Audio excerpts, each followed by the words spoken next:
This man here? He goes by a terrifying name, the demon. Seah. The demon king slayer. A man who once shook the very heavens. But today, this unstoppable demon is facing a nightmare. Masters from both the righteous and demonic factions have surrounded him. It is a total ambush. And with legendary fighters blocking his every move, how is he even supposed to hold them off? See? They are not hunting him down because he committed evil deeds. It is simple fear. These people are terrified of his strength. He is just too powerful for them to handle. The battle rages on for 7 days and 7 nights straight. Hundreds of top-tier warriors fall under the edge of his axe. Finally, the sword saint of Mount Hua decides it is time to step in. With a single burst of sword energy, he severs every meridian in the body. Just like that, his power is completely shattered. What a brutal blow to go down. Crippled in a single heartbeat. From that day on, the Demon King Slayer is locked away on Mount Hua. Every single day, the sect leader comes to read him scripture. He wants the prisoner to repent, to let go of all that burning hatred. But the injustice Seah suffered, he will never, ever forget it. Day after day, he trains his body in secret, living for one thing. He is just waiting for his chance to take revenge. Time keeps slipping by, and in the blink of an eye, decades have passed. The Demon King Slayer is just an old man now. His hair turned snow white. Then one day, out of nowhere, a young boy appears on the mountain. The kid stares at him and asks, "Hey old man, who are you?" Seah is stunned.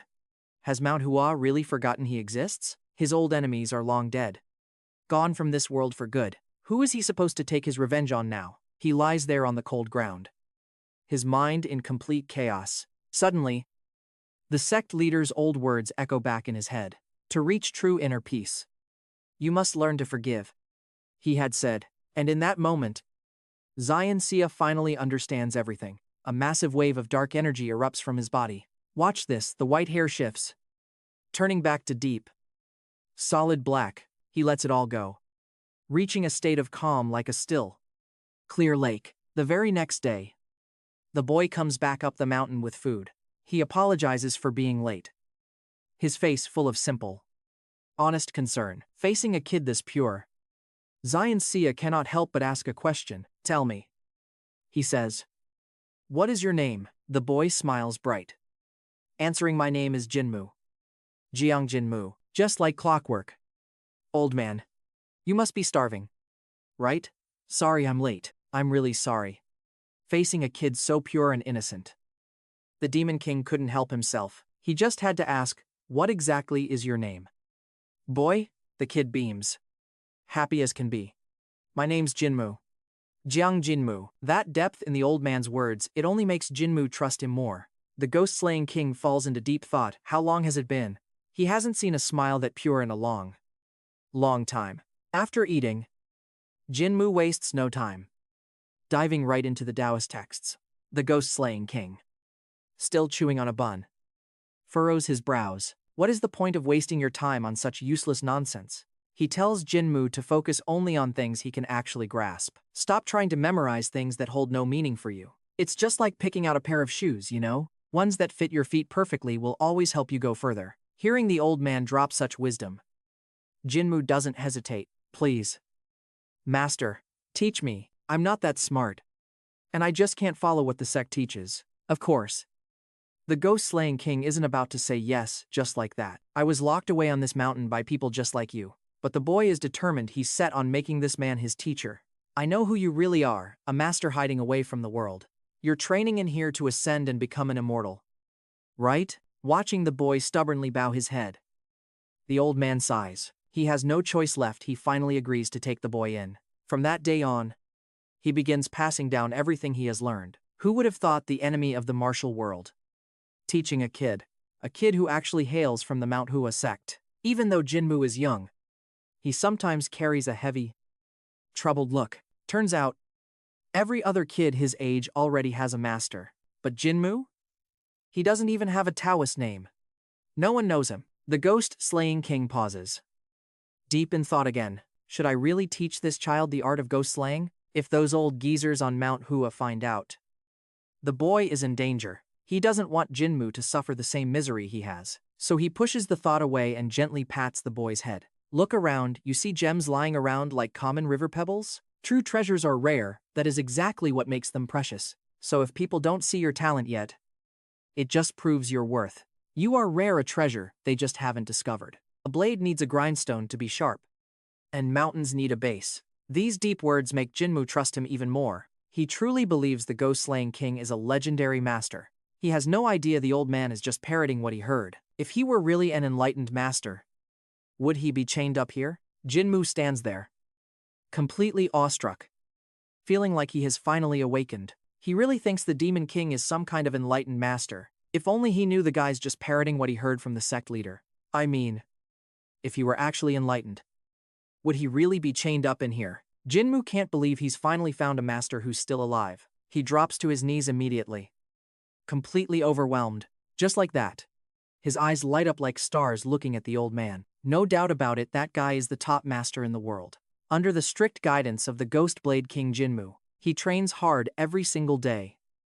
But then one day, out of nowhere, Jinmu suddenly tells him, I won't be able to keep coming here to bring you food anymore. Turns out, the Southern Heavenly Sect already spotted Jinmu's raw talent. They want to take him in and make him their disciple. The Ghost Blade King asks Jinmu why not go with them. Why stay here and keep doing this? Jinmu replies he couldn't bear to leave. So he begged for more time to stay. Facing such an honest kid, the master gives some advice. He starts laying out the truth. You have to work harder and push yourself way more than others. Yes, sir, you must wake up earlier and sleep much later than everyone else. Yes. Why does this kid keep saying yes and sir all the time? A real man needs some fire in his veins, learning from his own rough past. The old master opens up to Jinmu. Listen, stay humble and keep yourself under control.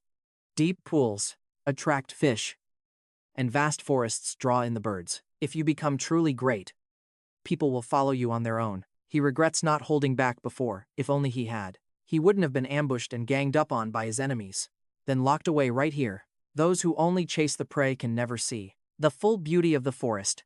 The greedy ones just cannot see the truth clearly for what it is. Jinmu drops to his knees. Hands clasped, I will carve every word of your teaching deep into my heart. The master hates to see Jinmu go, but he knows the truth. Only by reaching the Southern Heavenly Sect can the boy really grow. Late that night, a massive storm hits, bringing with it violent winds and deafening thunder. Hearing the chaos, the master wakes Jinmu up immediately. He orders him to get down to the mountain right now, without a second of delay. This isn't just any normal rain.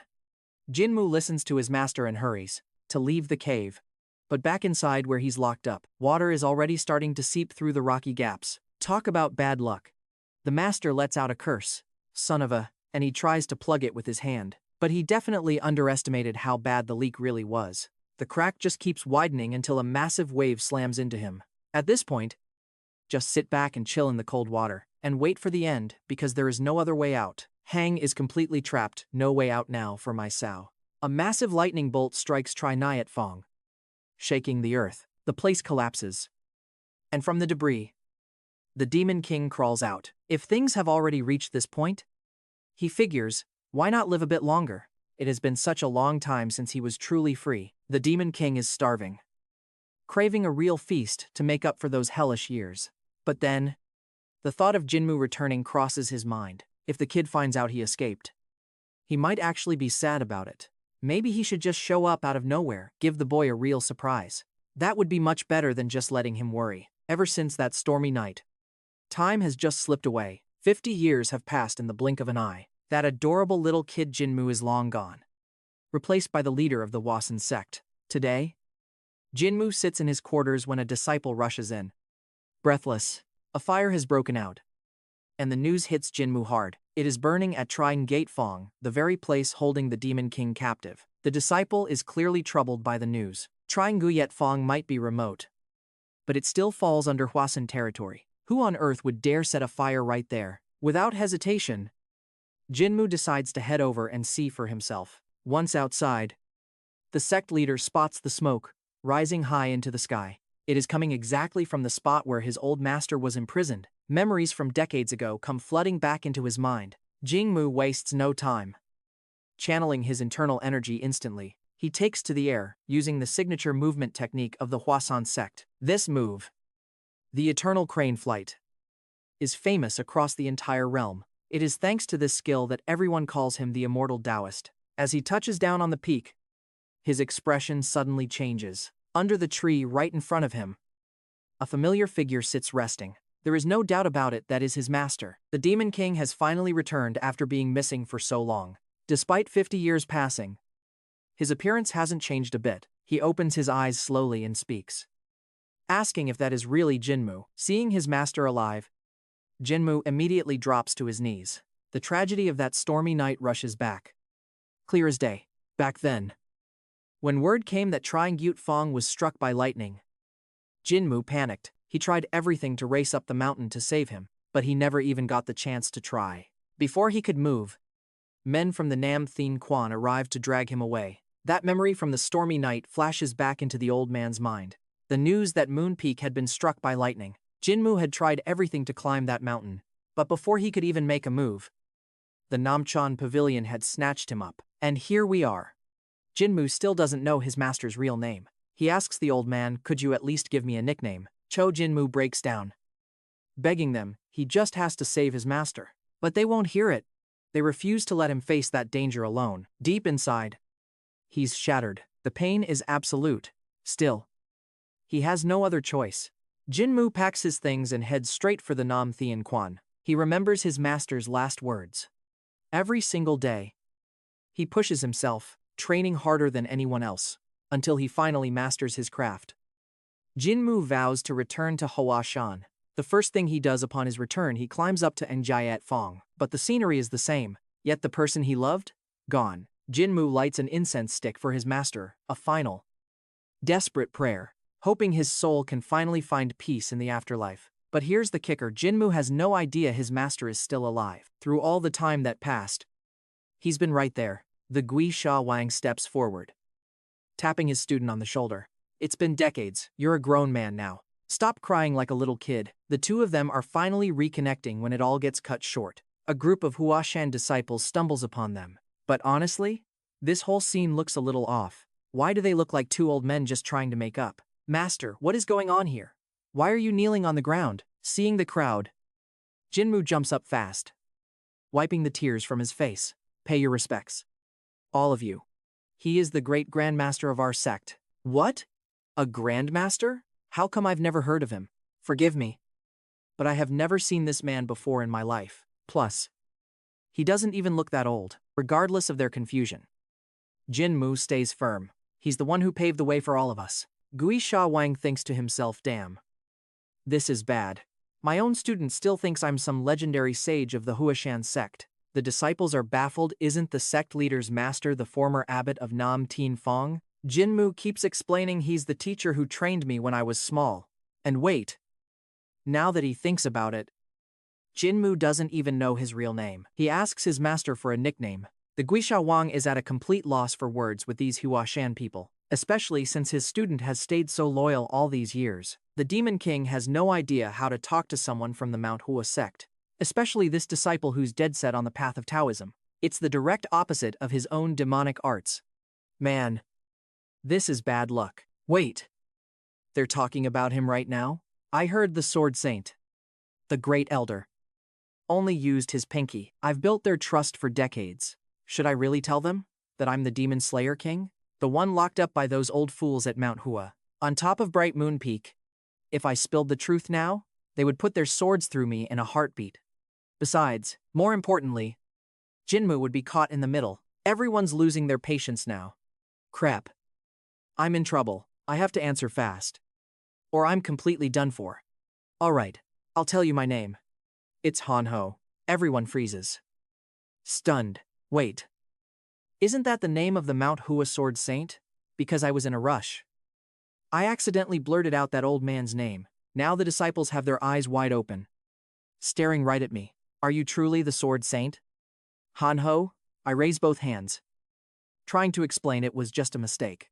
But they don't even wait. Before I can get a word out, they all drop to their knees. We, the disciples, bow before you, Honorable Sword Saint. The Sword Saint has descended. This is the greatest honor for our sect. I'm at a total loss here. Seriously. What do? I just misspoke. And they're actually buying it. How is this happening? I quickly turn to Jinmu, hoping he can explain things for me. But even he believes I'm the Sword Saint. He even declares there's no one else fit for the Mount Hua Great Elder position. Right now. Even if I told the truth. They wouldn't believe me. It's too late. I could jump into the Yellow River. And I'd still never clear this up. I'm trapped in this misunderstanding for good. The next morning, a new day begins for the Mount Hua sect. Not only do they have a sect leader with powerful martial arts, now, they've added an old monster who's lived for over 100 years. All the disciples have gathered in the courtyard. They're here to welcome the great elder of Mount Hua. They look like obsessed fans waiting for their favorite idol. We express our deepest respect to the great elder. My ears are about to burst. Hey! Keep your voices down. I can't believe it. The Sword Saint has returned to Mount Hua. He is the greatest figure in our sect's history. He is our legend. Just one slip of the tongue. And I'm stuck in this mess. Maybe I should have just vanished the moment they asked who I was. The Taoist energy here clashes directly with my demonic arts. My luck is honestly the worst. That was enough to take down the Demon King himself. He's just a wicked, evil villain who deserves to die. Jinmu tells the demon-killing king, look, you need to go out there. Just say something to everyone. Give them a word. The disciples are total fans, you are their absolute idol. But the demon-killing king just sighs. I have no idea what to say. Come on. When I was a kid, your advice saved me. That was enough then. Right? And honestly, I was just bluffing back then. I just heard that stuff from other people. I don't know anything. I really have no clue what I'm even talking about. Even with the refusal, Jinmu bows his head, begging him, please. I need you to enlighten our sect's disciples. Fine. If I have to listen. Everyone. Just move forward and stay happy. A simple wish for your lives to be filled with joy. That's it, truly. The great elder is a man of few words but deep meaning. His wisdom is incredible. No wonder he is the legendary Sword Saint of our Mount Hua sect. He really is the greatest of them all. The demon-killing king thinks I just blathered some random nonsense, and these guys are already losing their minds, screaming their heads off. Even my own student is singing praises like he's obsessed. This kid was so sharp and clever when he was little. Why is he getting so dim-witted now that his hair is turning gray? After the meeting with the Mount Hua disciples ended, it was time. The great elder is fuming, completely losing his patience with his student. Just tell me, what exactly do you want me to do? Jinmu bows directly, pleading, please. I need you to teach them. Teach the disciples of the sect? Are you joking? I know absolutely nothing about Mount Hua martial arts. What do I teach? Am I supposed to teach them with just faith and good vibes? The demon-killing king finally snaps and tells him straight no. No. Not a chance. I already said no. Stop pushing it. There is no old man. No village elder.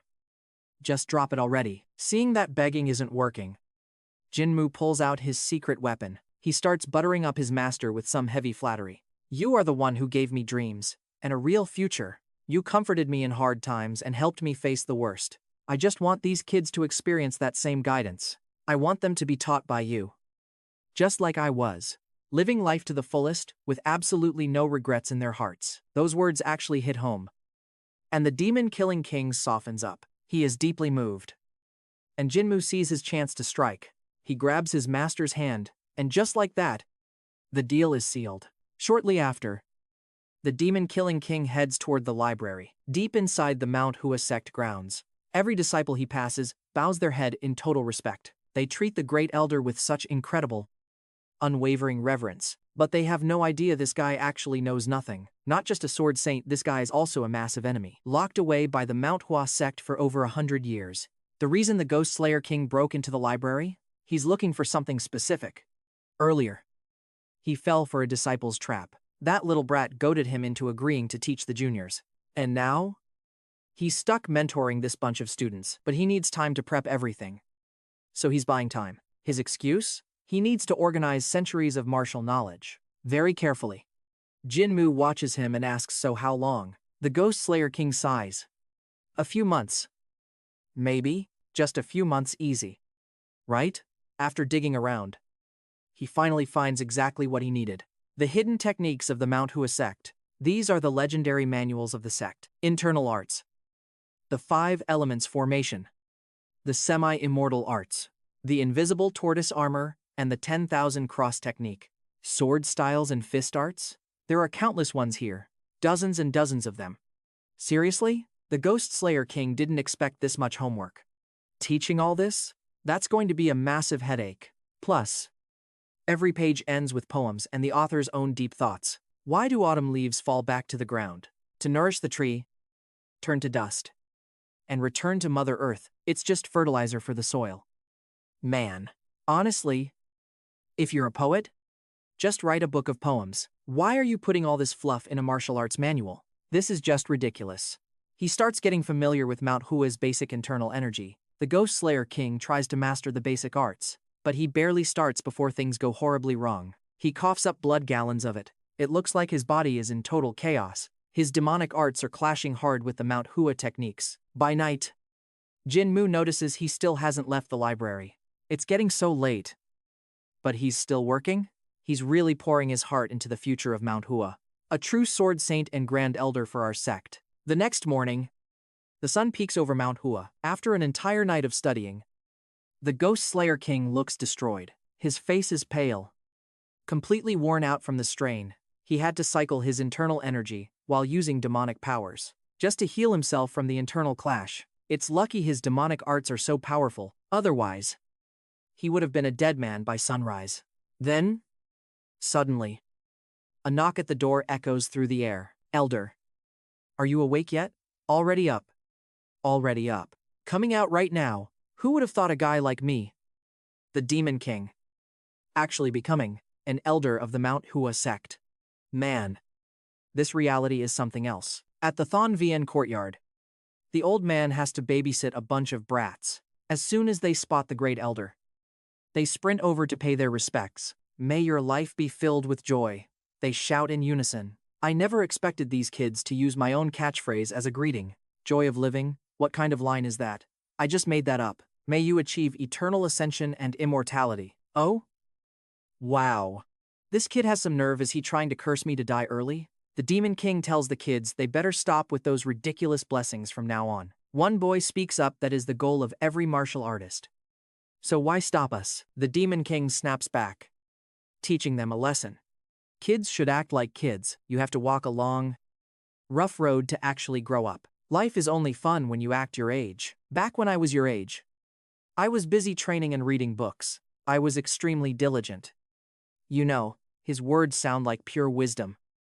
And the kids just stare at him with wide, shiny eyes. They have no clue that back in the day, their great elder was a total wild child. Drinking, gambling, peeking at girls, bathing, he did it all. Suddenly, one kid asks about how the great elder subdued the demon lord over a century ago. The Demon King is confused. 100 years ago? I was chained up in a cell. I didn't do anything back then. But the kids are already buzzing with excitement. It was definitely the great Demon King. That guy named Kui Sat Vung. Oh. Snap. These little brats, turns out they are talking about me. Hey.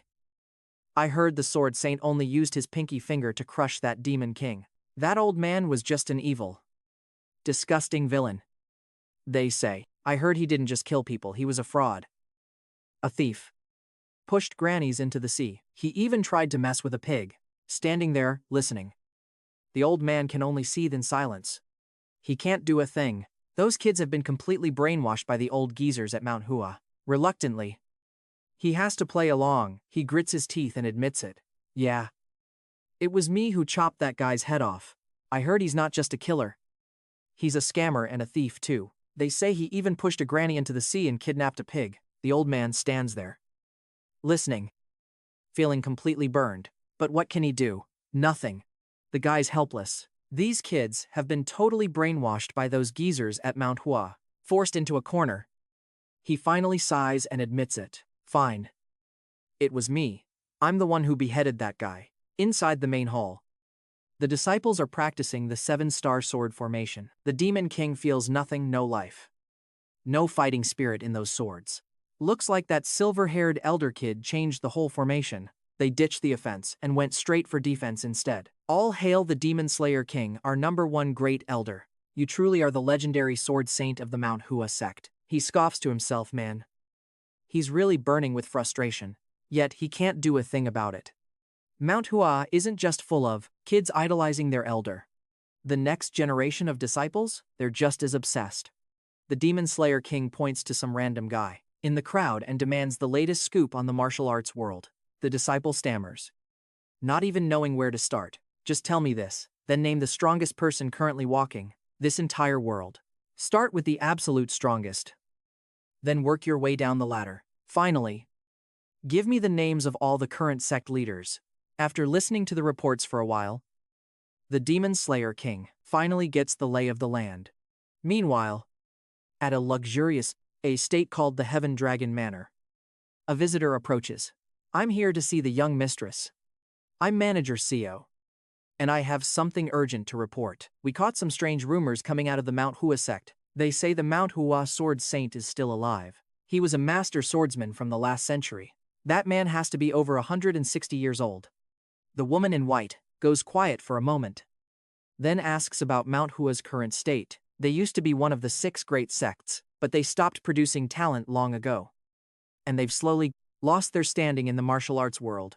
The current Mount Hua leader is the immortal Taoist Jiang Jinmu. He isn't counted among the 10 great masters, simply because he rarely shows his face. So very few people know him. This woman is Xian Sanhong, the future leader of the Heaven Dragon Manor. Sanhong thinks Mount Hua is a shadow of its former self. In this martial world, one person cannot possibly do everything alone. Even if a dried-up flower blooms one more time, it's still just a withered thing. It no longer belongs in the garden. The sword saint from hundreds of years ago is completely outdated. He isn't the sword saint of this era anymore. Back on Mount Hua, the Demon Slayer King now has a rough idea of the state of the world. After the Great War, the central alliances have all but decayed. The heavenly demon cult is fractured too. He asks the disciples, does Mount Hua have any alliance with the Northern Sword Association? The disciples reply, no. We don't. How about the Southern Blade Corps? Again, no. The sect leader decides to get involved in the power struggles, setting his sights on the chaos unfolding across the land. The martial world is about to tear the Taoist sanctuary apart. Everyone is finally coming clean. The Mount Hua sect has hit rock bottom. Deep into the night, the Ghost Slayer King sits alone, lost in thought, perched on the rooftop. He can't believe it. Mount Hua, one of the great 6 sects, crumbling like this. The martial world really is a ruthless place that eats you alive. He scoffs to himself that Sword Saint locked him away for over a century. And, on top of that, he left him with this massive pile of trouble. The Sword Saint never imagined it. He tried to imprison the Ghost Slayer King for life, but who would have guessed he's actually the one left holding up Mount Hua? Talk about a miscalculation. A few days later, Jinmu's health suddenly takes a sharp turn for the worse. He asks his junior disciple, tell me, how is the sect holding up? Everything is fine. The junior replies, please focus on your recovery. Sect leader, but here's the thing, ever since he fell ill, the great elder has been acting strange. He's forced everyone to showcase their martial arts practice, day after day. For over 5 days now, he's even ordered the senior disciple to recall all inner and outer sect disciples from across the country. Something big is definitely going down. Meanwhile, inside the archives, the Ghost Slayer King is tearing the place apart. He's hunting for the Sword Saint's legacy, desperate for those legendary sword manuals. Why is this so difficult? But he's running out of time. He has to pick a sword style and start training now. Every book he opens is filled with preachy nonsense from the authors. Stuff about learning being a lifelong journey and keeping your emotions steady. They claim an impatient heart won't get you anywhere. He's furious reading this garbage. He throws the book down. Reading is supposed to be relaxing, not a headache. Forget it. He decides time to step outside and clear his head. Without really meaning to, he wanders toward the living quarters of the 3rd-generation disciples. Inside the main hall, they're practicing the 7-star sword formation, but the Ghost Slayer King doesn't feel any spirit or intent in their movements. It looks like that silver-haired elder changed the formation entirely. He stripped away all the offense and switched strictly to defense, Showing mercy to your enemies is just cruelty to yourself. In this martial world, there's no room for the weak. No wonder Mount Hua is falling apart. He sighs, shaking his head at the whole mess. But watch this: being kind to your enemy is just being cruel to yourself. There's no place for the weak in this world. No wonder Mount Hua is declining. The Demon King can't help but feel frustrated by it all. He compares the drifting fist techniques, weighing them against each other. The drifting style looks flashy, really showy for the crowd, but the shadowless style, that one's a whole different story. Ruthless with himself, that is the only way in the martial world. There is no place for the weak. Which explains why Mount Hua is fading. The Ghost Slayer King sighs, feeling the weight of it all inside. Those martyred swordsmen from the past, where did they all disappear to? The past and present really are just worlds apart. Sword Saint Han Ho. Are you watching this from up there? Your precious Mount Hua sect has fallen into total ruin. But I want to see you suffer even more than that. Because from now on, I am going to steal your identity. The one who resurrects Mount Hua won't be the Sword Saint. It will be me, the Demon King of Slaughter. He slowly walks down the mountain, lost in 1,000 thoughts. Partway through the journey, he suddenly catches a strange sound. Turns out, some young guy is practicing martial arts right here. No embroidery, no sect symbols on his clothes, not even a disciple. The kid is drilling the shadowless fist. His punches are so fast they literally tear through the air. The Demon King thinks to himself, not bad. Kid, how could someone so young master a technique like that? Still, his footwork is shaky, and he hits the dirt hard. The Demon King is stunned. How is he even attempting that move? His stance is completely wrong. Yet he keeps pushing. Seeing that raw effort, the Demon King just can't stay silent. Listen. What you are doing right now is just plain stupid. The young man jumps, realizing it is the Great Elder standing there. He bows in a panic, but the old man waves him off. Forget the formalities. Why are you even practicing here? Shadowless fist usually requires the right hand. Why use your left? But sir, this is the drifting fist, one of your own ultimate techniques. Right, I know that. I was just testing you. Obviously, that was close. He thinks better stop acting so smart. This kid is obsessed with blending the drifting fist and shadowless fist. Drifting looks flashy, while shadowless is all about speed and power. So he is trying to fuse both styles into one single form. Hey, you little brat. You need to focus on just one thing. Why are you wasting your time with such pointless nonsense? You think you are the Sword Saint? Pick one path or the other. Either master drifting fist or shadowless fist. Got it? Wandering fist and shadowless fist between all their techniques. The difference is stark. Wandering fist looks flashy. 2R. But shadowless fist? That is pure lethal speed. His fist style, fast, brutal, pure power. So, he starts cooking up a plan to fuse two completely different martial arts into one lethal technique. You little brat. Focus on just one path. Why waste time on something this pointless and messy? You think you're some sword saint? Pick one. Either master the swift fist or stick to the shadow style. Just listen to me for once. But I really like both of those martial arts styles. I already said no. Why are you such a stubborn brat? They are fundamentally different techniques. You can't possibly use them at the exact same time. The footwork in the drifting style is clashing with the shadow technique. That is why everything is getting tangled up. Wait, that is it. Why did I not see it before? It is all about the footwork. Thank you, Great Elder. This kid is really getting on my nerves. I told you to drop it, not fix it, and keep practicing. The movements of those two techniques completely contradict each other. Mid-sentence, the Ghost-Killing King suddenly freezes. He stands there for 5 seconds. As if he just realized something, he turns and says, "Fine. Just keep practicing then." The kid has no idea what is happening. Is this old man suffering from a split personality or what? By the way, what is your name, Great Elder? I am Jiang Pyong. I am a second-generation disciple. I will not forget your name. Jiang Pyong, or was it Jiang Pyong? Actually, could you just forget it? You look way too dangerous. That afternoon, the Ghost-Killing King arrives at the academy again. He wants to teach the younger kids a lesson. He picks up a twig and starts scribbling something on the ground. The kids watch, curious about what the Great Elder is up to. They have no idea what he is planning. Aside from the kids, Jiang Pyong is also standing there. Wait, is that Jiang Pyong? Hello. Uncle Master, we joined around the same time.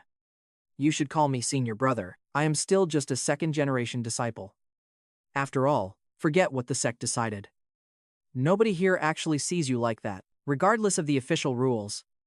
No one thinks of you that way. You really don't have to be so formal with me. The ghost-killing king finishes up his work on the ground. An image of a phoenix has appeared in the dirt. He tells the kids to observe it very carefully. Here is the starting point, he says, and immediately moves. He executes his footwork, flashing past the phoenix in a heartbeat. He never once stepped on a single line he drew. Then he tells the kids to try and follow his steps. Jiang Pyong is stunned. Could this be the legendary 7-star steps? That ultimate technique is supposed to involve complex transformations and incredible speed. Right? Before the young man can even finish his thought, the old man strikes. He gets a painful smack on the head for his trouble. When did I ever say 7-star steps? This is the 64 hexagrams for the disciples of the Huasan sect. This name is pretty foreign. Even the Demon Slayer King had to flip through 10 books in the archives just to track down what it actually is. He explains that the 16-part art is based on flow fist. As you move, your body gathers strength and internal energy, but it is a lost martial art forgotten by everyone, since it doesn't really stand out. Disciples ask the obvious. We have so many better basic techniques. Why pick flow fist? Because those others are for when you reach a certain level. Kids just need a martial art that fits their current age. The Demon Slayer King reveals 5 masters ruled a century ago. The Sky Demon, Sword Demon, Sky Emperor, Iron Killer, and Sword Saint. Jiang Pyong is curious, so who was the final one? The Great Elder is stumped.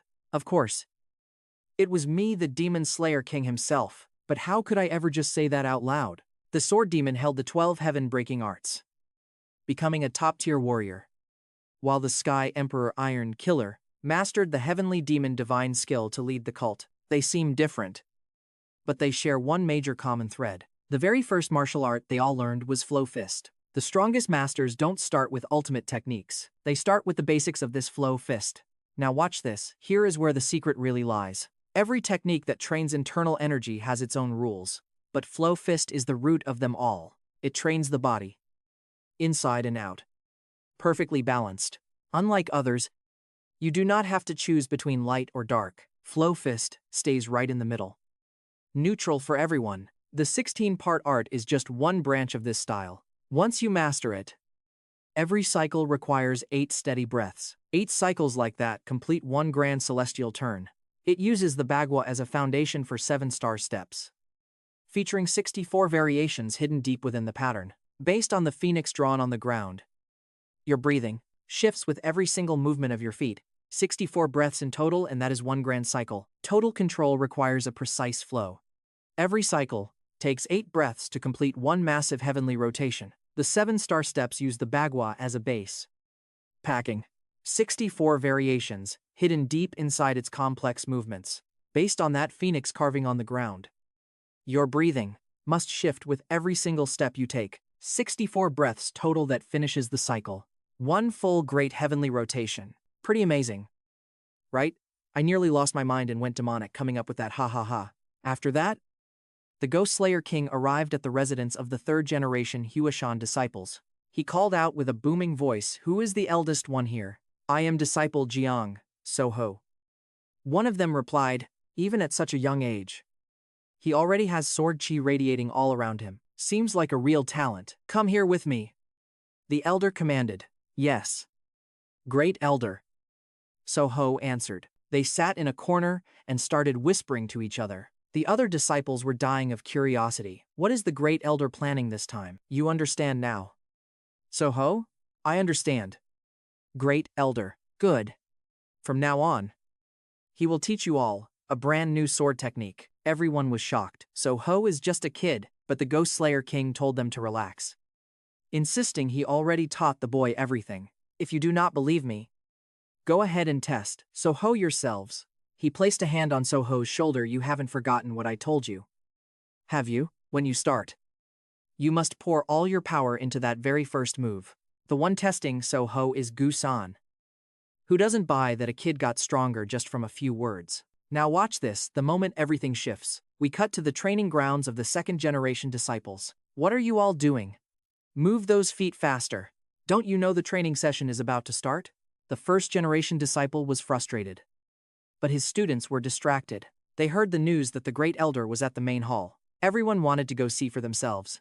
The word even reached the other elders in the sect. You are saying the great elder is personally teaching martial arts at the hall? This old man is the first elder of the Huashan sect. This is a once-in-a-thousand-year opportunity. He realized, why are we just standing here? Let's go before there's no room left. Back at the main hall. The battle between Gu San and Soho has officially begun. It is honestly shocking, just from a few pointers by the Ghost Slayer King. Soho's swordplay has improved massively. He is actually trading blows on par with his own master. The watching elders couldn't help but marvel at the boy's progress, and he kicks things off with a massive, heavy strike, a once-in-a-millennium talent. Come on. Guys. Let's move. Hurry. Or we'll lose our spots. Look. The fight between Gu-san and Soho is already heating up. It's wild, just a few pointers from the Demon Slayer King. And Soho's swordsmanship has evolved so much. He's actually going toe-to-toe with his own uncle now. The elders watching can't help but whisper. Truly impressed. It all starts with a heavy critical strike from the Mao dance sword technique flows straight into the lingering trail, chained perfectly with the remaining flow of the Star Moon sword. Finishing with the Wandering Soul style, these techniques combined, linking them together so fluidly, no one saw that coming. But Gu-san is a veteran martial artist through and through. Decades of combat experience under his belt, that alone just wasn't enough to take the old master down. Right then, Soho remembers the Ghost King's cryptic advice. If you're stuck and don't know your move, just keep circling, keep moving. And eventually, you'll see exactly what needs doing. The Grand Elder said it so casually, all right. Fine then, I'll play it your way. He thinks. And launches a stone. Soho kicks the rock toward Gu-san. A simple distraction. With a single flick of his blade, the old man slices it. Then they clash, closing the distance for some brutal close-quarters fighting. But here is the crazy part: Soho's speed is actually climbing. How? He's keeping pace with his own senior, Gu-san? It shouldn't be possible. This makes no sense at all. Meanwhile, the Ghost King is grinning ear to ear. That kid is doing even better than expected, a real treasure. The battle between Gu-san and Soho hits its boiling point. Gu-san can't hold back anymore. Forced to unleash his inner energy, the Ghost King explodes in rage. I told you. No internal energy. I was crystal clear about the rules of this spar. He shouts. Everyone watching is stunned. The silence in the room is heavy. A first-generation disciple using internal force against a third-gen kid? The blades slam together, a shockwave rippling through the air. The impact is too much. Soho's sword blade chips instantly. Yet Soho doesn't flinch. His eyes cold and perfectly steady. In that split second, Soho tosses his broken sword away. Right at Gu-san, it catches the old man off guard. He dodges it. Barely. But the real trick is coming next. What happens next leaves Gu-san completely unable to process reality. Soho's palm flares with a strange, pulling force. In the blink of an eye, the sword snaps back to his grip. How is that possible? What kind of secret technique is this? Is this the legendary star-absorbing art coming to life? Both fighters charge forward, desperate to land that final blow, but a hand shoots out, snatching both blades mid-swing. The Ghost King steps in, declaring the match over right here. He turns to Soho, his expression shifting to pride. First time using that move and you pulled it off perfectly. You've learned more today than you would in years of training. Soho bows deep. Thank you, Grand Elder. I will never forget. As Soho speaks, Gu-san drops to his knees in defeat. I beg you, Great Elder, please punish me for acting on my own. Forget it. I hold no grudge against you for that. The Great Elder is truly merciful. We will take your teachings to heart. With a passion that burns brighter than anything else, this battle opened the Elder's eyes to one vital truth. A martial artist who finds the right path, they progress at a speed that's honestly terrifying. Just look at the third-generation disciple, Soho. He only studied basic sword techniques, yet he fought on par with the first-generation disciple, Gu-san. The moves look simple, but they hold such deep, profound philosophy. Of course, the Great Elder's sword style is on a different level. To show our gratitude, we have named this style the Sword Saint Arts. Now watch this. The old man is absolutely fuming. I am the one who created that sword style. Who is this sword saint? So many good names out there. And they picked that one. You old ghost. You're already dead. You really trying to steal my credit? I should have just named it the Godkiller Arts and been done with it. Just as he's fuming, Pyong shows up with that annoyingly friendly grin. Hee hee. Great Elder, you want a piece of me? Kid, I want absolutely nothing to do with you right now. The Great Elder is one hot-headed guy, seriously. He has a request. Please. Just teach me another overpowered technique. You already created such an incredible, unprecedented martial art. After all that hard work. Skipping meals and sleep to refine it? Yeah. So I really want to combine the Wandering Fist with the Shadowless Fist. The Ghost King immediately turns away. He's not in the mood. Seeing that doesn't work, the kid pulls a classic move. He drops to his knees and latches onto the old man's leg. I am not letting go until you teach me that move. Finally, the Ghost King raises a fist, threatening him. You better let go, or I'm going to punch you right now. That finally gets him to back off, but he's still not giving up. Pyong keeps pushing his luck. If you teach me, I'll give it the coolest name ever. Don't be surprised. But it's the Hanho Peerless Fist Technique. That name is top tier. Right? And of course, it includes your name, the kid. Until the Demon Slayer King finally raises a hand. You gonna let go? I swear I'll deck you. He finally backs off. But only just. Peng won't give up. Still trying to bribe him. If you teach me, I'll give your technique the most legendary name ever. Don't be shocked, it's gonna be called the Hanho Peerless Fist Technique. Sounds top tier. Right? How could it not include your name in there? Master? Why so quiet? Grand Elder? Cat got your tongue? Must be pretty moved by my words. Right. Gui Sha Wang sighs. I knew exactly what kind of person you were from the start. That kid has no clue the danger is right on top of him. So you finally see my true worth. Then, he barely gets the words out before the old man lunges forward, face twisted with pure murderous intent. A scream chilling, hollow echoes across the peaks of Mount Hua.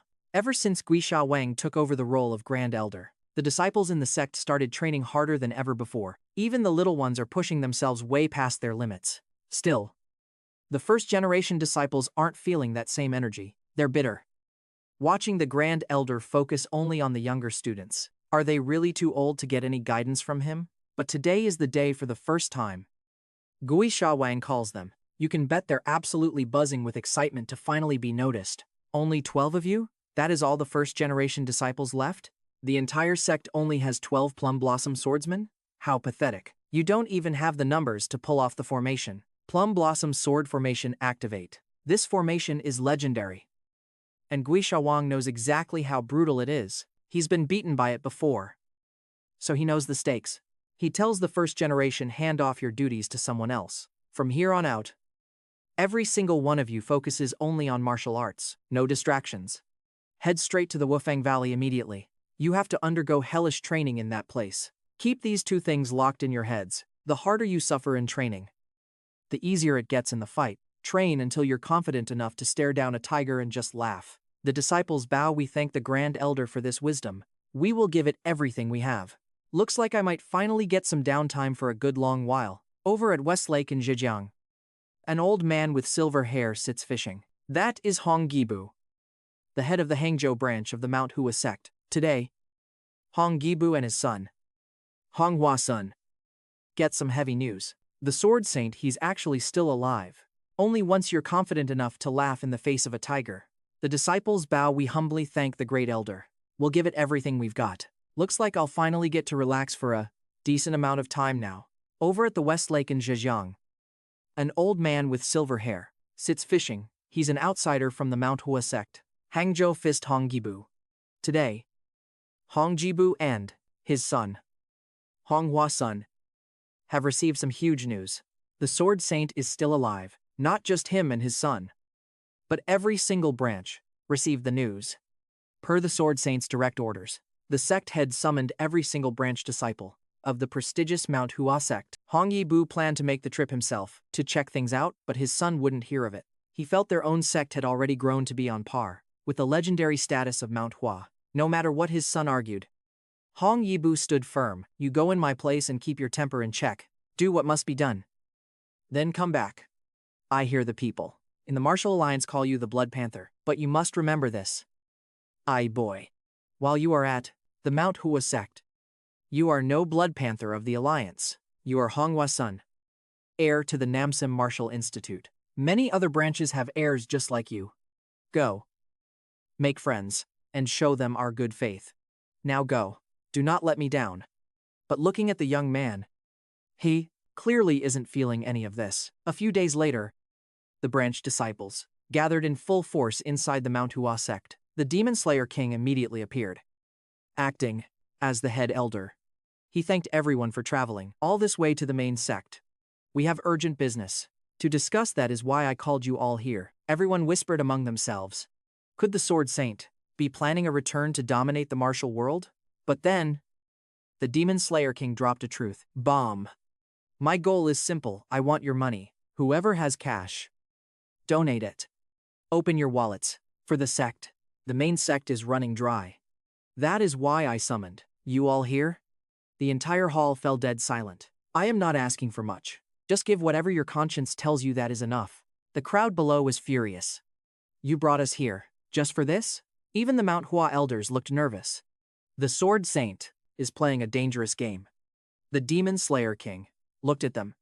You all roam the world using the martial arts taught by the Mount Hua sect. Showing respect to your main sect is only natural. I am not begging like some bottom-tier beggar. The crowd was seething, calling this demand completely absurd.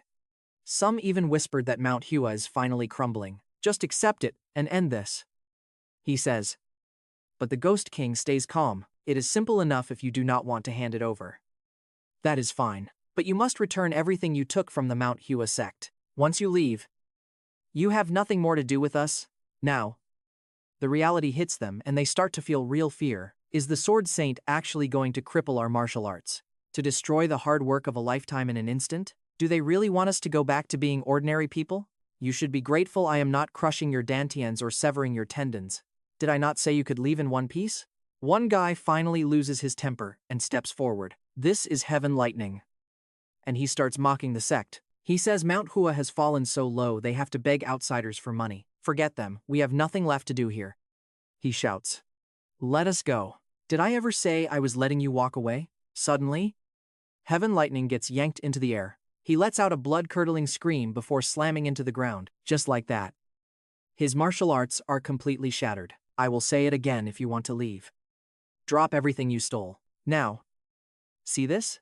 This is where their resolve finally breaks. Even an expert like him was taken out in a single heartbeat. The Ghost King bellows out the 17th rule of Mount Hua. Any disciple who learns our arts must never forget the kindness they once received. Your true responsibility is to support the righteous path. But here is the thing, do you even know the state of our sect right now? We spend all day climbing mountains just to find herbs. We sell them because we have no other way to make ends meet. We do not even get decent meals. We sit there meditating every single day on completely empty stomachs.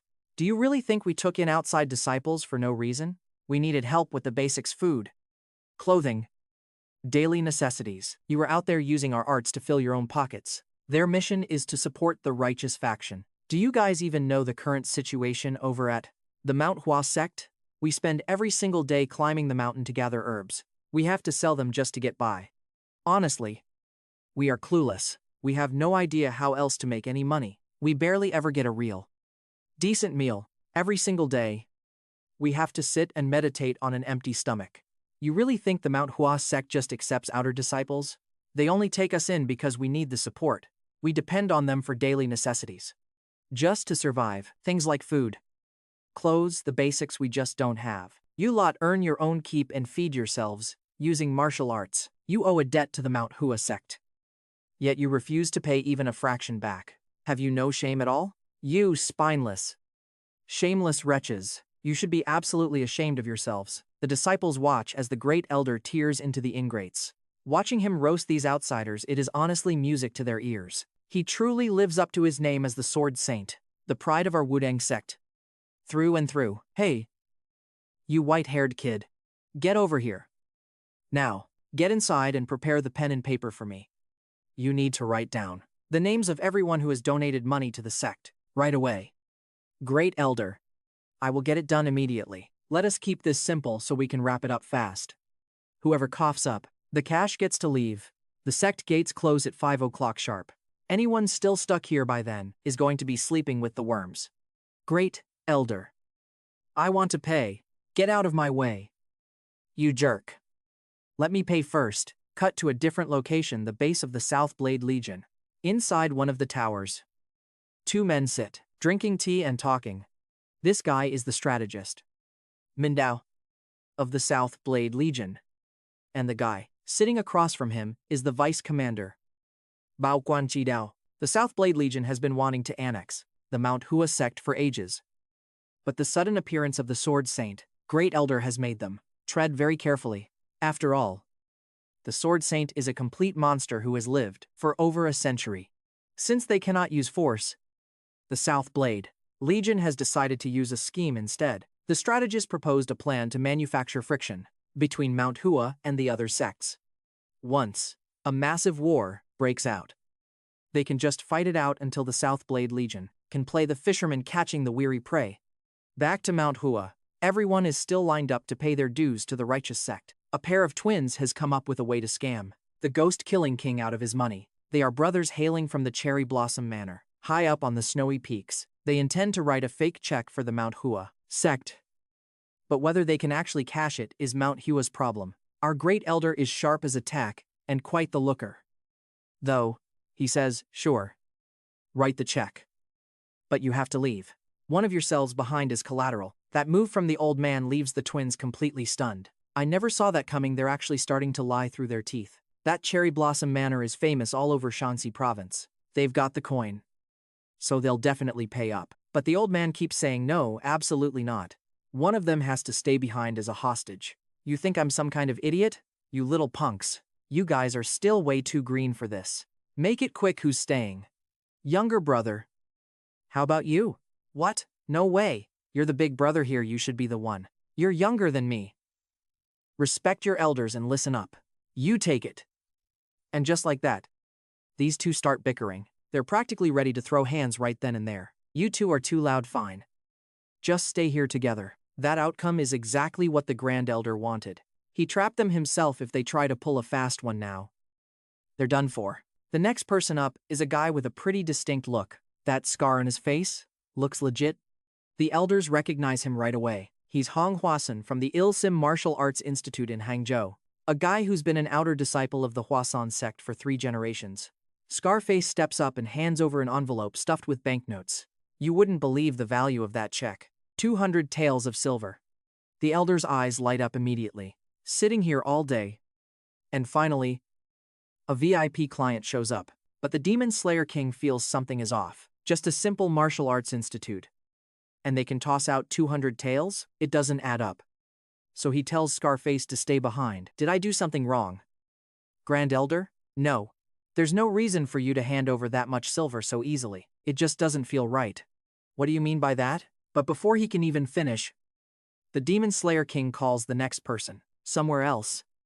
It's not clear how much time has passed. Jiang Jinmu finally wakes up on a hospital bed. Turns out the Demon Slayer King just gave him a light lesson. He didn't actually cripple his martial arts after all. Jiang Jinmu is furious, ready to find the king and demand an answer. He march in, kicking the door wide open with a cocky attitude, like he doesn't give a damn about anyone in the room. But then, he meets the cold, murderous gaze of the Demon Slayer King. That tough act completely vanishes in a heartbeat. He's suddenly bowing and apologizing like his life depends on it. Just then, the next person walks in, a girl wearing a hooded cloak. She's the next successor to the leader of the 8 Trigrams sect, Baek Sojung. The moment the Demon Slayer King catches Sojung's eyes, things get intense. He already knew she was the arrogant type, so Dung tried to introduce herself, coming from the Bat Dianlian sect.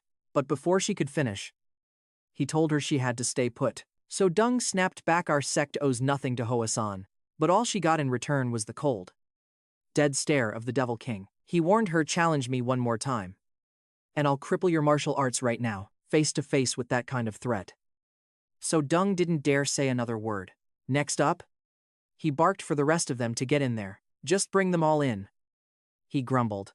Let's get this over with, in one go. Finally, The 6 people sitting there were the ones the Devil King held back. Among them was a cute girl trying to use her sweet talk to get him to let her go. Word is, she's the daughter of one of the 3 wealthiest families around. She even promised to donate another 300 gold taels once she got home.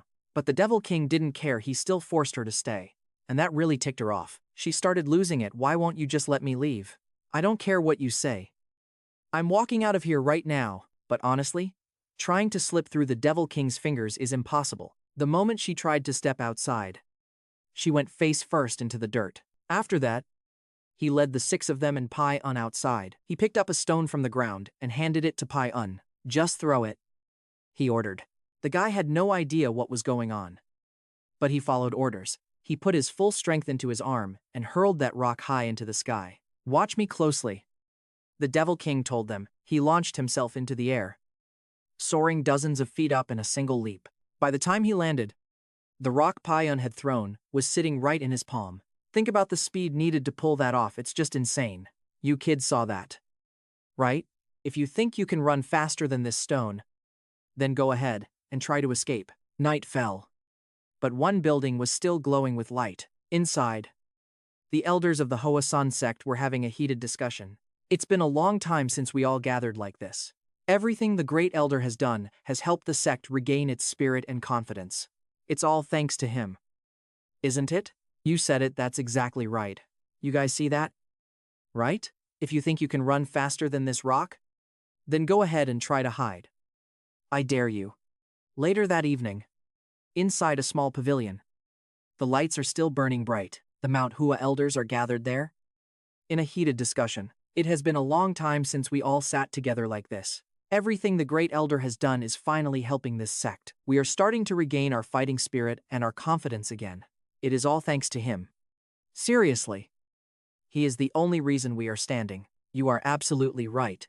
That man is a legend. But we can't just leave our Great Elder to carry the burden alone. Every one of us needs to step up. We have to help him build this sect back up and restore that legendary glory Huashan once had. From here on out, Huashan is going to be completely different. Meanwhile, back with the first-generation disciples, they were still deep in their brutal training over at the Vafong Peak. Vaiyang trekked up the mountain to bring them some food.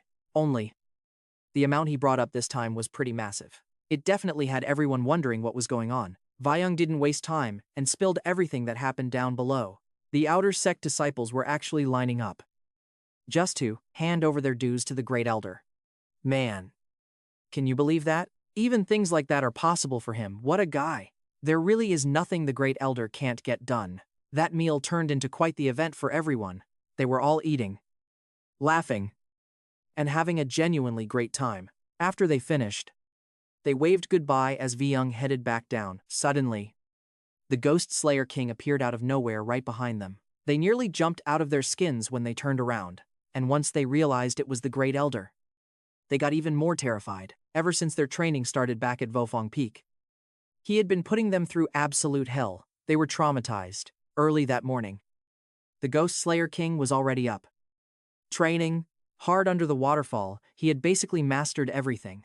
He now had complete control over the 18 techniques and the Plum Blossom Sword formation. He even picked up the secret arts of the Huashan Dao sect, and thanks to his own Ghost Slayer techniques, he reached a level that was truly in a league of its own. Honestly, it was all just because everyone kept mistaking him for the Sword Saint. If that hadn't happened, he never would have bothered learning all this stuff from Huashan in the first place. That guy Hanho is long dead, but he is still causing him so much trouble. Afterward, the Ghost Slayer King slowly stepped out of the water, showing off those ripped six-pack abs he's been hiding. He might be old, but man, he's still got that classic style. Slick that hair back, and he looks as good as any young heartthrob.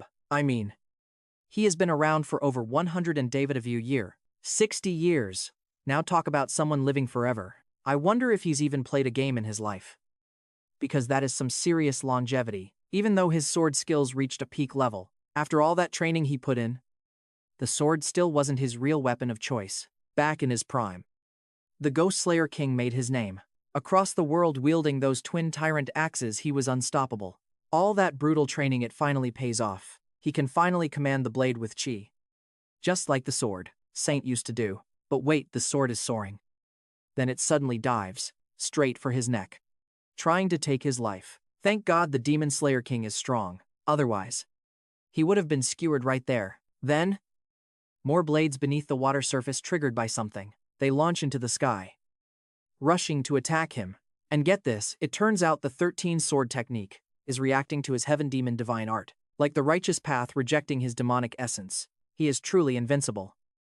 Yet, he still has to learn righteous techniques just to fool those 80-year-old white-haired geezers.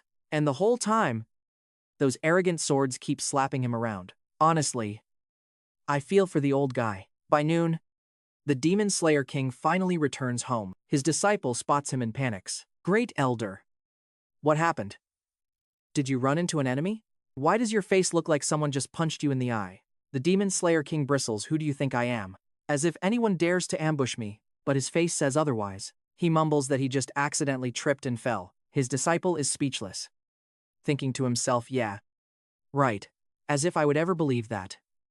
Old man, but seriously, who could have fought the Great Elder? Is there anyone on the martial arts scene who could actually land a punch on him? Meanwhile, in a hidden room elsewhere, for some reason, the two brothers from Cherry Manor are going at each other with everything they have. The younger brother in red feels like he is a thorn in the elder's side, because no matter the studies or the sword skills, the brother in blue is always second best. That creates a deep, burning jealousy. He remembers back when he was 10. Their father had a precious vase that got smashed. The older brother immediately snitched, pinning the blame on him, even though he was innocent. Their father banned him for 5 years. He was locked out of the family hall. He became an outcast, treated like dirt, for a crime he never even committed. It is all your fault. The older brother sneers. You were always sharper than me. Even as a kid, your brother is the one destined to lead the family. That status? That belongs to me. Nobody steals that. Why the hell not? You were just born first.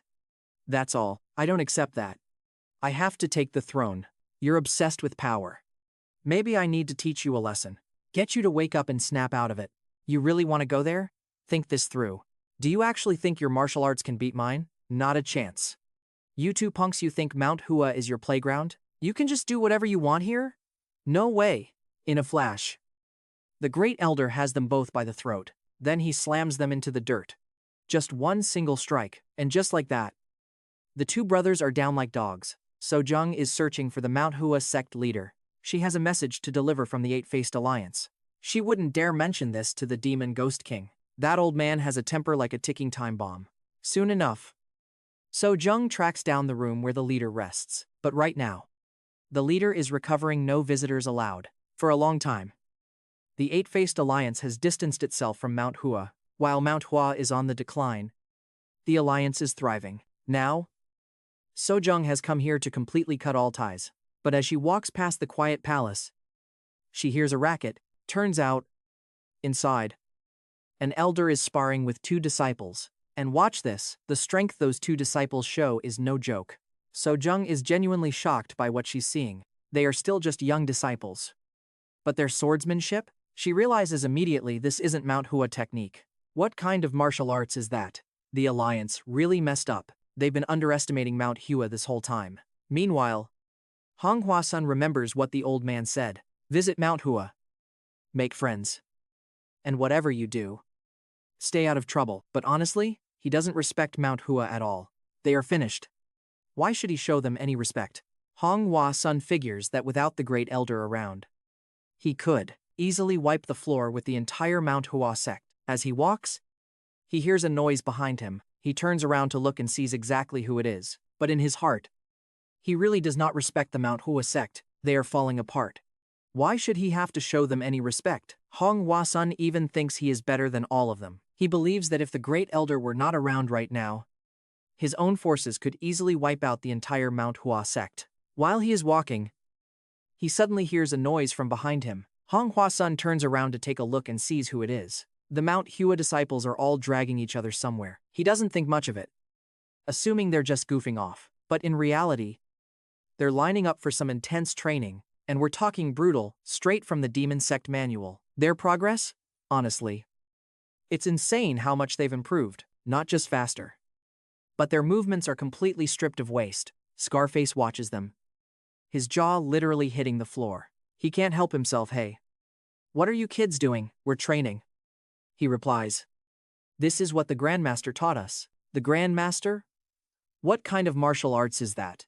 It's the 14th form of the strengthening manual. So you're telling me you aren't playing? But actually training? Yeah. He said. If we finish, we can hit a great cycle in 8 breaths. We've only been at it 3 months. But we can already cycle internal energy. Wait. Internal energy? How is that even possible for kids? Hong Hua-sun doesn't buy it for a second. So he checks the boy's pulse. And sure enough, there's real internal energy flowing inside him. At that age, it's completely unbelievable. Lately, everyone up on Mount Hua is feeling pretty great. Their great elder just scored a massive pile of cash. Now they don't have to stress about living expenses anymore. Amitabha. Thank the heavens. I've never seen this much money in my life. Hey, white-haired kid. What are you grinning about over there? Greetings. Great elder. Wishing you good health and a long life. Thanks to you, our sect's treasury is finally overflowing with silver. Now we can actually chase our dream of making Mount Hua powerful again. First things first. We're replacing every single uniform in the sect. I'm talking grand stairs all the way up to the entrance. And obviously, we should pave the whole thing with marble. We'll buy enough rice to win over everyone in the surrounding villages. We need to show the entire martial arts world that Mount Hua has changed. It isn't the same place it used to be. Just look at the white-haired elder, he's unstoppable. You can tell he's already planning the sect's total revival. It's a complete turnaround. And nobody saw it coming. Watching them dream this big after being poor for so long, you and I can see the shift. They're finally reclaiming their status. He's rambling on about marble floors and fancy new outfits. Honestly, he's just happy to finally have some breathing room. No more worrying about the next meal. It's glory from here on out. They're going to be the talk of the martial arts world soon. Mount Hua isn't just surviving anymore. They're preparing for war. You can see the ambition in every single one of them. It's a new era for the sect. Starting with this massive fortune, and with the Grandmaster pulling the strings, they've got a real shot. Just as he's thinking about his future, a girl walks right past his cell. She is one of the 2 captives being held here at the sect. Her name is Hoa-sun, a key member of the famous 100 Merchant Guild, an outsider, but still tied to the Mount Hua sect. Hey, you stop right there. The Grand Elder wants to see you. Me? Are you sure? Just get over here and look at this. Why is this old man calling for me? Better dodge him for now. I told you to come here, don't make me lose my temper. Naturally. Hearing that, the girl bolts away in a total panic. You could have just listened. It would have been way easier. Why make this so difficult for yourself? She huffs. Cheeks puffed in anger. So, why did you call me? You want to go down the mountain, right? Follow my orders. And you can. Just do as I say, and you're free to leave this place. You just need to make the sect's life a bit easier. Bring some real wealth back to Mount Hua and you're done. But how is one girl supposed to pull off a job like that? Aren't you from the 100 Merchant Guild? A trader who can't trade? Are you serious right now? Talk is cheap, why don't you do it? Poverty has its limits. But you people are literally wearing rags. We don't even have rice. Eating nothing but greens 3 meals a day. There are 100 people here. And you're still dirt poor. Forget it then. If you don't like the deal, just stay here. I'm still healthy enough to keep you locked up for decades. Wait. Okay, fine. But I have one condition you have to meet. This brat actually dares to negotiate with me? Sharp kid? Like a true merchant's daughter. Fine, what is your condition? I need a specific number. Exactly how much richer should the sect be? The Demon King falls into deep thought, maybe double, or 5 times. Are you joking? Make up your mind. Old man. Finally, the Demon King makes his demand 10 times the wealth. 10 times? Are you sure? Or are you just trying to scam me? This guy is really pushing his luck with these crazy demands. The Demon King thinks to himself, this kid's family must be loaded. If I ask for too little, I'm definitely the one losing out here. Still, he sticks to his guns. 10 times is the final price. He's giving her a special discount. And she better believe it. To make it official, Hoa-sun pulls out a contract to sign. Are you sure about that 10 times multiplier, or are you just playing games? This old guy is really pushing his luck. Wanting the moon on a stick. The Demon Slayer King thinks to himself, this girl must be loaded. I might be asking for way too little. What if I'm losing out? Even so, he sticks to the deal. 10 times is a special favor. Really, I am giving you a bargain here, and just to be absolutely safe. Sun O already has the documents drawn up. Signed and sealed. Ready to go. Signing for the old man. This kid is really careful, definitely a merchant's child. Half a year to grow the assets of Huashan 10 times over? That's way too easy for the 100-people group. The Huashan sect is dirt poor. So growing 10 times, honestly, isn't that hard at all. If he can't do it, he'll just have his father donate the rest. That evening, as usual, Bai Ung heads up to Vofong Mountain, bringing food and clean clothes for the martial uncles. You say the great elder treats you well, why bring it up now? Out of everything you talk about, isn't it all tied back to the great elder? And he uses you for everything too. Don't say it like that. What good treatment. The great elder just thinks you're too easygoing, so he keeps ordering you around. You don't know how sharp the great elder's hearing is. Keep talking like that, and you'll end up getting a beating one of these days. Speak of the devil and he actually shows up. What are you all gathering here for? Greetings. Great elder, what are you lot doing? Standing around stammering? Byung has his pack ready, already planning his escape route. Great elder, I ask permission to head back now. That kid, what's wrong with him? Forget it. Everyone, back to your training. Whose turn is it today? My turn. Great elder, everyone else lets out a breath, thank God. Not me. But before they can even celebrate, the old man changes the drill. 2 more of you. Step out here. Hurry up. Starting today, I'm taking on 3 of you at once. Then he points a finger at the crowd. You. And you. Those 2 guys get called out. Knees shaking so hard, they can barely even stand up. Hey. Those 2 disciples the great elder is calling you. Hurry up and stand. At a time like this, who cares about being brothers? Is there really such a thing as brotherhood anyway? The next day, the Ghost Slayer King starts off with the same routine he does every single day. First, he runs to the room of his 6th student to check in. Then, he's back to training the Huashan disciples. Every single one of them, from the smallest to the oldest. When he's finally free, he's just walking on the mountain when Tin catches Pyong training his fist techniques. Then, the young man heads down, heading down the mountain for a meal. Ghost Slaughter King notices something odd whenever he faces Pyong. Even students with much higher rank treat the kid with total respect. He can't wrap his head around it.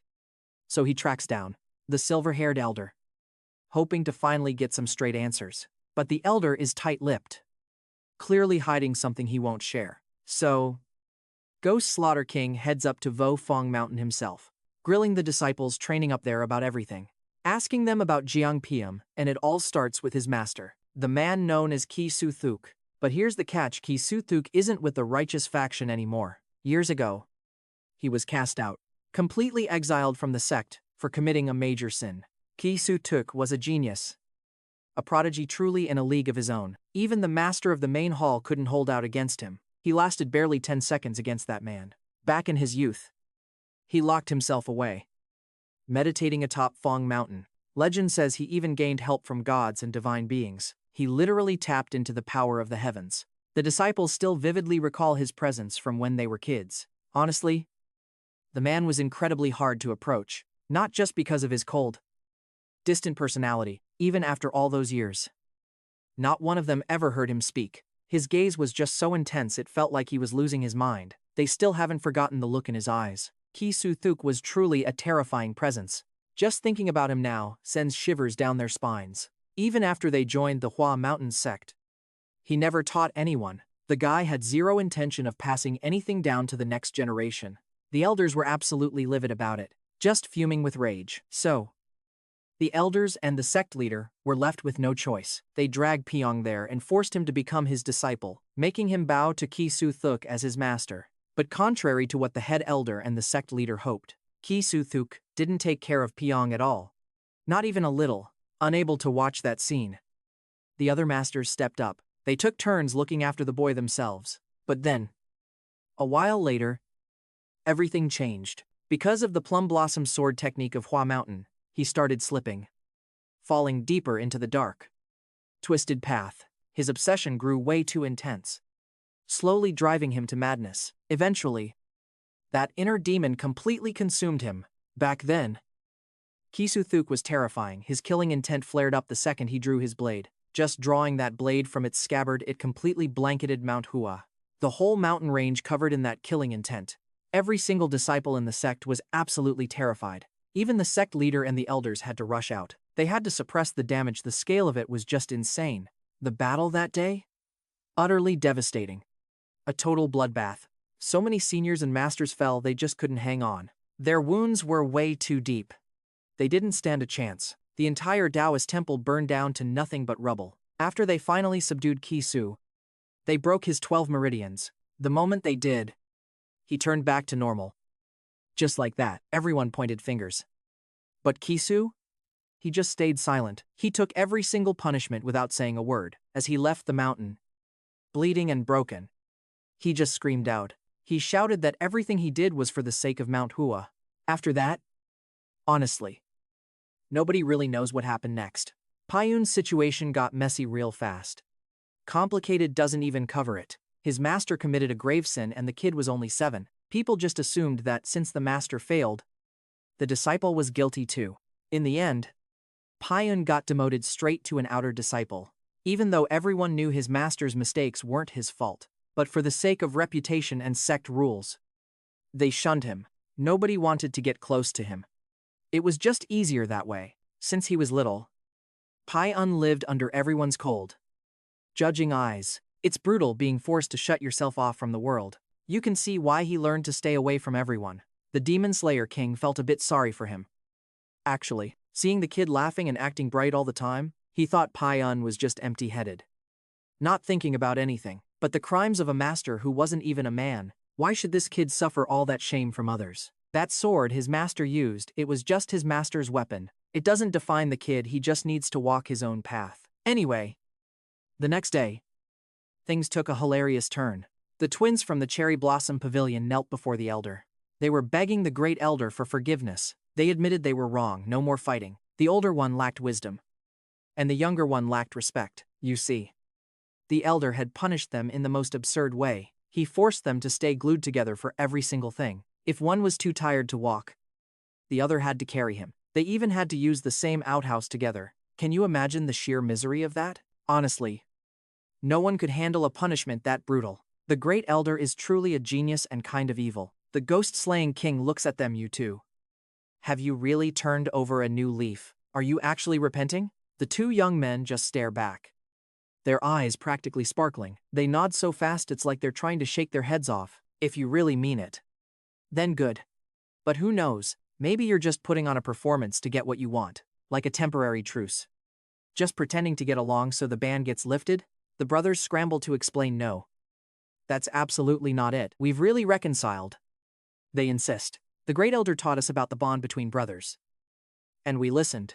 We're going to dedicate ourselves to the Mount Hua sect. We won't regret this. Is that so? If you're both this sincere, then fine. Ha, we did it. That old man is falling right into our trap. If that's how it is, then you two just keep getting along like that. The old man's move catches them totally off guard. He's been around for over 100 years. These two kids really think they can fool him? The ghost-slaying king keeps walking, heading straight for Ningjing Palace. What are you all doing here? Great Elder? We have something important to discuss with the sect leader. An invitation arrived from the North Sword Association. They're planning a visit today. The North Sword Association, they were formed specifically to fight the Heavenly Dragon Manor, but we still don't know why they'd want to visit Mount Hua. Is it because of the legend that Sword Saint Han Ho Jong has returned, trying to build some kind of alliance? Maybe. Our sect hasn't stepped into the martial world in ages. Having the Heavenly Dragon Swordmaster himself show up? That means something. Looks like it's time for the Mount Hua sect to make its mark on the world again. We know what needs to be done, Great Elder. Just get ready for the gifts coming your way. No, you don't need to show yourselves. Just go back to what you were doing. Are you saying you want to welcome the North Sword Association all by yourself? Somewhere down at the foot of the mountain, their envoy is waiting. He's been standing there, waiting for news for quite a while now. A moment later, he returns, and he looks absolutely furious. I passed on the message about visiting Mount Hua. He snaps, but one old man. So what are you waiting for? Great Elder? Get ready for those gifts. They're coming straight from the Northern Heavenly Sect. Don't miss out. You don't even need to show your face. Just go handle your own business. Wait. Great Elder. Are you actually planning to greet them yourself? You're really going to welcome the people from the Northern Heavenly Sect, down at the foot of the mountain. A messenger waits for news. The Northern Heavenly Sect sent someone to visit the Mount Hua sect. He stands there, patient, waiting for a word back on his request. A moment later, he returns, and he looks absolutely furious. I relayed the message about our visit to the Mount Hua sect, but some old geezer just stood there and turned us away. Just tell them I am quite busy, have them come back another time. What did you say? The Mount Hua sect actually dared to say something like that. Our men tried to protest, but the old guy just kicked him hard right in the rear. He kicked him out. We cannot just let this slide. It is an absolute insult. They are completely dragging the Northern Heavenly Sect's reputation through the mud. Mount Hua sect, you just wait. After that, the group reported everything to their young master. To their shock, the young man suddenly let out a loud, booming laugh. Young master, this is no laughing matter. To think they would treat us this way. That old man you mentioned, I fear he might actually be the legendary sword saint. What? That is completely absurd. It has to be impossible. No. That person is definitely the sword saint. Visiting Mount Hua is already too late. Come early tomorrow. I am going there myself. The next day, the scarred youth was still sitting there, watching the kids train. Then the ghost-slaying king walked up and asked, "Do you have nothing better to do? Stop spacing out and follow me right now." Even So-yoon was hiding nearby, but he called her too. The ghost-slaying king led them both straight to the front gate of the mountain. Could it be? Does the great elder actually intend to let us off the mountain? Obviously not. Dream on. Today, you two are staying here with me to guard the entrance. Meanwhile, the Northern Heavenly Sect riders were already climbing up the mountain slopes. As they neared the Mount Hua sect territory, they stopped and sent one guy ahead to announce them. It did not take long before the messenger came riding back down. I delivered the invitation, but that old guy just repeated it, come back another time. The Mount Hua sect is honestly being way too arrogant. Even the Northern Heavenly Sect young master could not hold back his growing rage. This is the first time we have ever seen him look so incredibly furious. Master, please just let me go back there one more time. Without waiting for an answer, he immediately channeled his Lightfoot technique and soared up the mountain. But a long time passed, and the young master still had not returned. They decided they were done waiting and rode their horses straight for the Mount Hua gates. Once they finally reached the entrance, they saw their man from before just lying there. The Mount Hua sect forces have stopped, sending one scout ahead.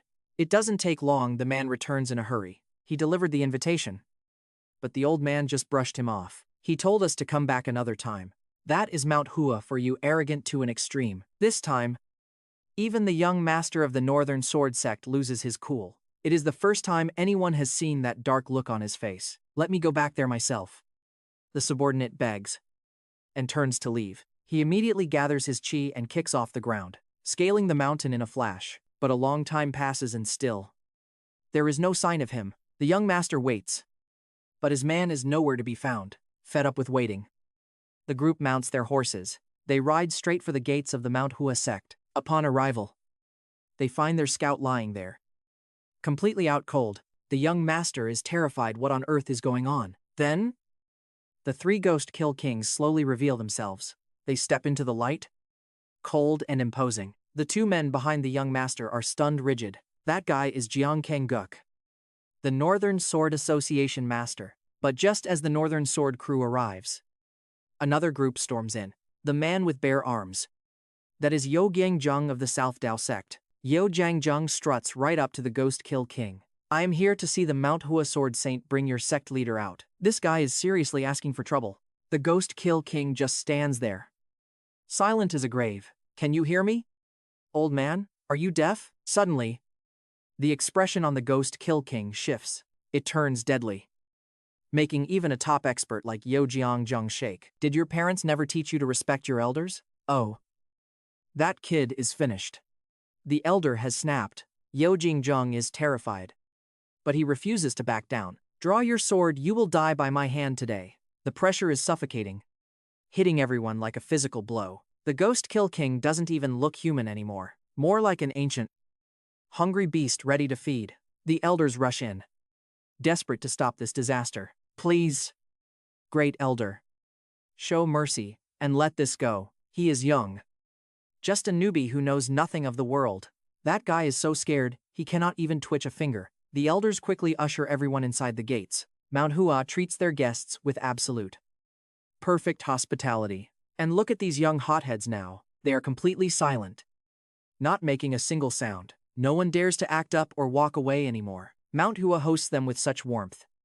It is almost suspicious. Yet, during the entire meal, they just sit there and stare. Not a single word is spoken by anyone at the table. Honestly, great elder, why scare the guests into a trauma like that? By evening, the disciples have rooms ready for the visitors. You can see one of the young men watching. Everyone else?